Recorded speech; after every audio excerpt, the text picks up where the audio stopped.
Welcome to On Culture. On this podcast, we talk about culture and faith and the world and our place in it. You can subscribe wherever you listen to podcasts. You can also support our work and explore all of our content on our website, theembassy.substack.com. Here's Mike. All right. Hi, and welcome to the maiden voyage of On Culture. I'm Mike Sherman. I hope this podcast and the Embassy Substack newsletter will be kind of an island of grace in this strange world we're living in. If you like what you hear, you can subscribe to On Culture wherever you find podcasts. You can also subscribe to the Embassy Substack newsletter, theembassy.substack.com. I am joined today for this maiden voyage by one of my best friends, Chad Myers, who was co-collaborator for our Rogue Table Talks podcasts. Hey, Chad, how's it going? Hey. Glad to be here. You can introduce yourself. Joining you from my basement in Wentzville, Missouri. Wentzville, Mo. Yeah, Chad Myers. I am currently on staff at Mount Horeb United Methodist Church in South Carolina. I'm a virtual pastor. So, am I really a pastor? Right. We don't even know. Simulation is so good. Virtually.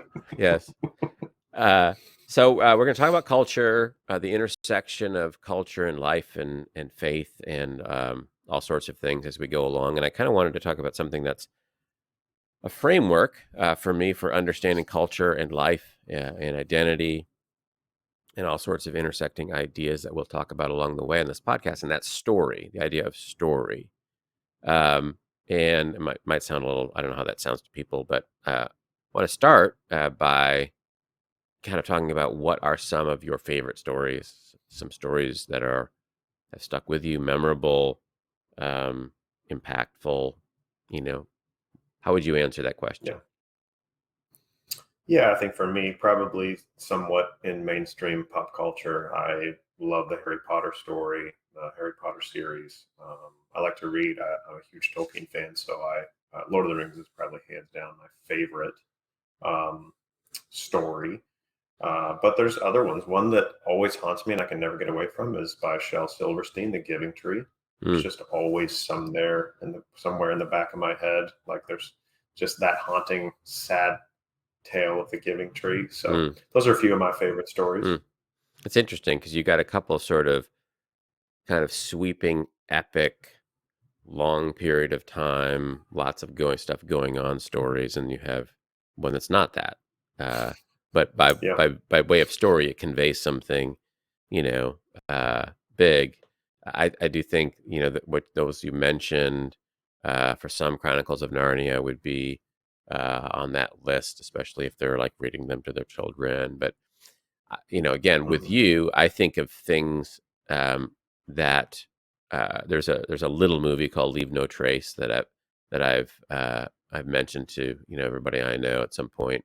That through a story of a father and a daughter conveys something about parenthood, about love, about brokenness, about all of that mixed together, that an essay or any other form of communication couldn't quite get to, right? I mean, that's the thing about story. It resonates in a unique way. I just read, I'm in a big book club, and we read Graham Greene's The Power and the Glory, about this priest who's in Mexico, in a province of Mexico in the 40s where Catholicism was actually outlawed. And he's just this, sort of failed priest in his own understanding and his own description. And, through this sort of dark and depressing story, the more he sort of understands his failure, the more he sort of is, crushed and low down, the better Christian he is, if you will, the more he exemplifies what it means to really love other people. And it's just, you couldn't convey it another way. I mean, the story is kind of unique. And from the Lord of the Rings, there's one quote that sort of gets to in a story, talking about stories. This is Tolkien probably talking about maybe the story he's writing and other stories like it. And it's if you're familiar with the Lord of the Rings, I think it's when Sam and Frodo, they're in Minas Tirith and things are, or maybe not, I can't remember, but things are bad, things are fallen, and it looks really hopeless as they seek to complete this quest to destroy this evil ring of power. And Frodo's about to give up, and Sam gives this little speech. He says, "It's like in the great stories, Mr. Frodo, the ones that really mattered. Full of darkness and danger they were, and sometimes you didn't want to know the end, because how could the end be happy? How could the world go back to the way it was when so much bad had happened? But in the end, it's only a passing thing, this shadow. Even darkness must pass. A new day will come. And when the sun shines, it will shine out the clearer. Those were the stories that stayed with you, that meant something, even if you were too small to understand why. But I think, Mr. Frodo, I do understand. I know now folks in those stories had lots of chances of turning back, only they didn't. They kept going because they were holding on to something. What were they holding on to, Sam? There's some good in this world, Mr. Frodo, and it's worth fighting for." And that says something about, the role that story plays, helping him understand his life, because that's, I think, one of my fundamental understandings about really life, I guess, is that we're in a story. We're in a big, sweeping, epic story with a beginning and a middle and an end. There's stuff that came before us, long before we were, born, and there's stuff happening now, and there's stuff ahead in the story, and stuff kind of makes sense. In the framework of a story, stuff makes sense, and in outside of the framework of the story, some things won't make sense, because you kind of got to know where you are in the story for it to make sense. So I want to throw that idea out to you. What do you think of that? What do you do with that? Well, I tend to think that story in the last probably 10 to 15 years, theology is usually, based on Francis Schaeffer, one of the last disciplines to kind of catch up to where maybe philosophy starts the conversation. But thankfully, theology has caught up. And so there's a lot of books and teaching around story and how the Bible is a big story. But I think even more kind of down to human nature, we think in the realm of story and we live in the realm of story. Story is what allows us to ascribe meaning to life, and that's what we are, is we are meaning makers. And so whether we realize it or not, we are always adding interpretive meaning to our lives. But we do so on the basis of story. I'm a victor. I'm a villain.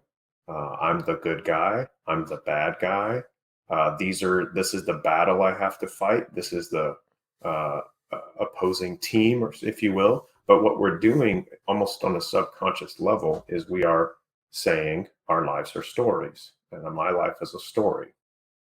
And there's tragedy and loss and friends. And, if you think about in the realm of story, in a plot, we think about what is my purpose and meaning, what is my plot. So, even theology aside, everyone tends to interpret their lives through the lens of story because they want to have meaning and purpose. And then to your point, I do think in the theological world, we have come from a post-Enlightenment era, which was very propositional, truth-based. So here's the facts. And if you can agree with the facts and take the facts in, then you can be on this side of faith. Or if you need to grow into spiritual maturity, you just need more facts. And it's not that there's not truth in that. It's just that it's not very robust. And so thankfully now we're talking in the realm of the whole composition of scripture is less about these individual factual truths and how does it all fit together as a story, and what does that mean for us right now in 2022. Yeah, I think that's right. I think we we are wired, I think, to think about life or to live life knowing at some level that we're in a story, as you said. And but I think obviously people can go long stretches of their lives and forget that, or just kind of get away from that. And instead, maybe life is about circumstances that I'm in that aren't connected to necessarily anything else, and it's about improving my circumstances. Making more money, uh, you know, taking a vacation, um, you know, buying a bigger house, getting my kids into college, whatever it is, like it's about correctly believing the right things for me in general as a backdrop for then doing the right things to get the right result. And if everything is sort of in the right category, I think we can sort of fool ourselves into thinking, well, that's life. But because of this actual story we're in, that doesn't work for forever. It doesn't work for very long. That something will come along and mess all that up. And if we don't have any framework for it, I think it's often very debilitating to people, because they don't have a bucket to put into. I was doing everything right, and I didn't get this right result. So what do I do with that?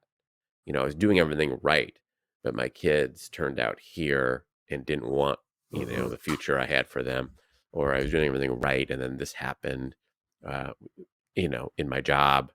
And so, it doesn't make sense. And it because I wasn't trying to make sense of it before, it doesn't make sense now. I was winning before, and now it feels like I'm not. And I feel like, especially in a sort of prosperous, relatively peaceful world culture that we live in here in America, or a lot of the West, it's easy to fool yourself into thinking you're immune from the story, and you're just sort of doing the right thing to get the right outcome. And what do you agree with that? And then what are the outcomes of what happens to that sort of person, do you think? Yeah, I mean, I think I agree with that. I think of advertising is trying to get you to buy into a certain story, A smaller one. where, like you're saying, a, a small story. So, capital S story, is there a big meta narrative that's um, kind of overarching this whole thing? And then what are the smaller stories that maybe we buy into? But, advertising is a sense of story. Like, your life is tragic unless you buy this robot vacuum. Essentially, is the messaging. Right. You're an unhappy character because Right. you haven't hit this tax bracket. You haven't done whatever, got the vacation home, whatever America tries to sell us on is a lot Mm-hmm. of things. Fame, power, sex, glory, all those things. But yes, so then if we think that's the story, we buy into it until it doesn't work. And for most people, something will happen. Yep. Like you said, the kids don't want anything to do with us. We lose our job.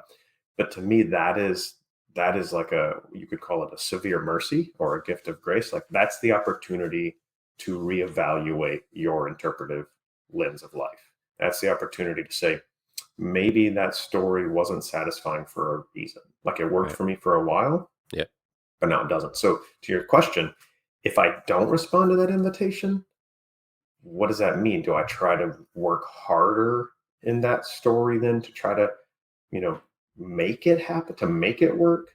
Then Right. I'll probably do some sort of violence to the other characters in that story because it fundamentally doesn't work. Yeah. Yeah, I think that's right. I think if, So, like, we are in a story, and if I'm not living if I'm not living it consciously in the story to some degree, I'm going to, mess up other people's lines and blocking and be in the wrong place and show up in the wrong scenes and all of that. So let me just take a minute or two, and just, very, very quickly describe kind of what I think the story that we're living in is, and how it really impacts culture in particular, and really uh, all sort of the rest of life. I have this. I have a picture that I drew my own self, and it's shows. But if it's like, and I'll post it in the show notes, and it's it's on the embassy. It'll be on the first embassy newsletter. But if you have kind of a timeline, let's picture at the top of the page, and on the left side of the page is kind of goes off in eternity past, and on the right side of the page it goes off into eternity future. That we're in this eternal story, and at some point there's a creation. At some point we come on the scene, the universe comes on the scene, let there be light, Big Bang, however you want to envision that. I'm not interested in getting into the details of that just now, but that might just say that kind of comes down off that big line. There's a creation, and we are here. We are in a relationship with other created things. We're in a relationship with God. And then the next big thing that happens is a fall, that we turn away, that we are, we sort of reject this created state, and we want to kind of take the reins on our own. We want to take the pen out of the author's hand and write our own story.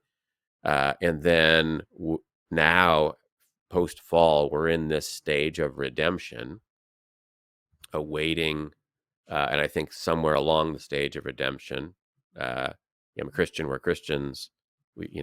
Christ comes to further and to complete and to confirm this redemptive story.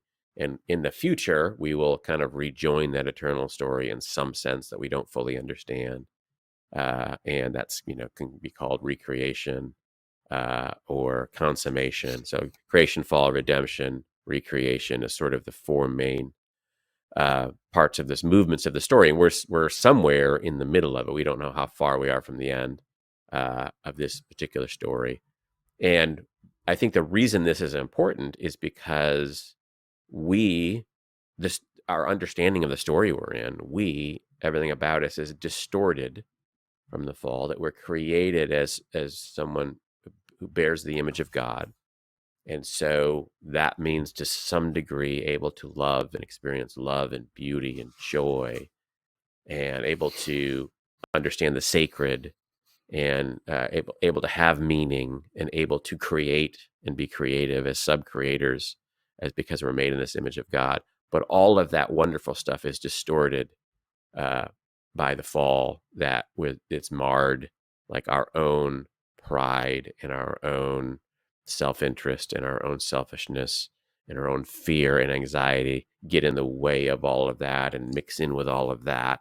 And it's in that intersection that out of that intersection comes everything that we do in life: culture, art, relationships, vocation, family. Everything is in this setting, in this movement of redemption, where we're image bearers, and so able to love and able to experience and create beauty, but also able to mess up the loving relationships and marring beauty and joy. And that everything that's really transcendent comes from this eternal story that we're in, and our connection to it is what keeps everything that is transcendent in our story. And the more we sort of disconnect from that eternal story, we get this sort of circumstantial life where we're just trying to get the next better thing, and there's an emptiness to it because we're not living the story that we want to live. I mean, that's not my unique formulation, but it's kind of the way I'm thinking about it as I'm thinking about culture in particular. And so what that means is I can't just do anything I want, because it doesn't always make sense in the story. And not just because hurting you is bad, but there's a reason hurting you is bad, and that connects to some transcendent story that we're all a part of. So that's so just respond to that. That's kind of my understanding. Yeah, I was introduced to that framework at Covenant and seminary, and I think it's a very satisfying framework. And that's what I'll say. Like, the reason I'm a Christian is not because it has answered every single question 100%. It's that it's, to me, provided the most satisfying answers to questions. And that's why we're talking about story. If I can even back up and say, stories or the story, whatever you would say about that, is an answer to fundamental human questions like, where did we come from? Where is it all going? What's wrong with the world? Like, what's wrong with me? And how does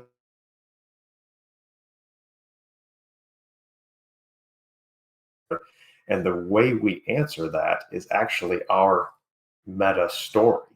So that's where, you're saying, well, we came we were created in some way. We have intrinsic value, but we're fallen and broken, and we contribute to the evil in this world. But there's also a cosmic evil. There's a cosmic evil Yes. that is not just within me. It's spiritual warfare, if you will, some type of cosmic force that is not for peace. And then there is an outside source that is fixing and healing everything that was broken. And this is where it's all going. So that's a brief summary of your points. But I think everyone thinks is thinking how to answer those questions. And so we're creating a meta story, if you will, or we're looking to universities or pop culture to help give us a meta story, such as, atheism is another one. Like, we didn't come from a divine being. There's nothing really wrong with me. We just need more education or better cultural systems, or politics can fix it. So there's other competing capital S stories out there. And so I think it's important to understand the capital S stories are there because we have these fundamental human questions. Right. Yeah. Yeah, that's right. And I think it's hard to get away from that if you wanted to adopt a materialistic or secular view, scientific view of, the Big Bang happened for reasons we don't know, and the universe progressed and life appeared for reasons we're not completely sure of. And you're right. As we're at this point, we just need to learn more, to understand ourselves more, and it'll be upward and onward. And that's a story that we can't have the life we should have without God or without any other sort of external meaning. But that's still just another story. It's just a replacement story for the first story. And I think that's because I think we're made in the image of God and we're made in this story, that we can't really get away from it. And I do think that without some bigger story like this, it is impossible to make sense of what the life we're actually living in the presence of evil and the presence of good, the presence of transcendence. Because in a story that isn't connected to that eternal story, what is love really? Is it anything more than self-interest? And does laying down my life for my brother make any sense at all if I'm not connected to some bigger story? If there's not something that's transcended and beyond. And I think it's in all of those questions that things like relationships, meaning, art, culture, all of that stuff is sort of, we're experiencing it within that lens. And I think it's one of the things I want to think about is, how does all of that play out and how do I understand it? Because apart from that, things like, what is really good? I want to do good in the world. I want to do good for you. I want to do good for me, for my family. What does that even mean if it's unattached from some bigger good that existed before me? Then all it means is just my preferences, really, and what I want. Good and what I want become almost the same thing. And of course, I think if we've lived very long at all, we know that what I want isn't always good. Like, that doesn't work. And so, right, because what I want often harms me. Yeah, harms others, and so on. And so then where does this idea of good come from? And if we don't want to think we're accountable to a bigger idea of good, that's actually not great for us, because we're left in this sense of, now I'm not just my preferences, but I'm at the whim of your preferences. What if you're a sociopath and what seems good to you is really horrible? who am I to say, well, that's wrong, without appealing to some bigger part of the story, that there was right and wrong before we ever came on the scene, and there is an eternal good and an eternal evil, and that we sort of live in this intersection of this story, and one day the evil will be vanquished, and we can live in the hope of that because we understand this story. But I do think, because we're fallen, there's part of us that wants to keep exempting ourselves from the story, giving ourselves permission to, just in this case, I'm going to do what I want, right? Well, I think if we admit maybe there's an overarching principle of, you could say, right and wrong, or an external source of truth, then we may have to admit that we're responsible and be held accountable. And I think probably something inside of us in human nature would like to live in the ivory tower of post-modernity. And I know we're not in postmodernism anymore, but which is basically, I would like what I do to not have any consequences.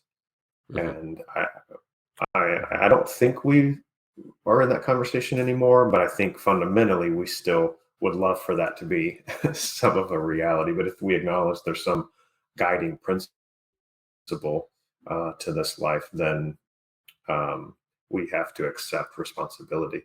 I can't remember who said it, but someone said, you are where you are today as a result of your choices.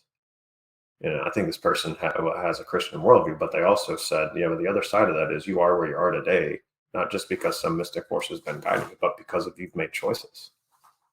We're active in the story. Yeah.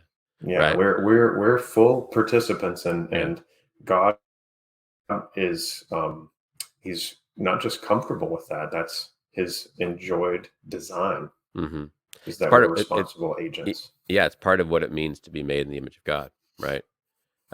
Is that we are, we have the ability, that we have agency, we have the ability to move and do stuff. And so that's kind of where, that's sort of the framework for, understanding ourselves, understanding our identity, our purpose, transcendence, relationships, loves, losses, are within the story. And so we'll come back to it. I think, this idea, often, that's kind of why I wanted to start with it. And as you said, postmodernism is this idea that I can write my own little story that's unique to me, and I get to be basically God in my own little story. But that doesn't really work, because we're not in a little story; we're in a bigger story. And I think we're sort of discovering that, but I think every once in a while we like to retreat back to it and do it on our own.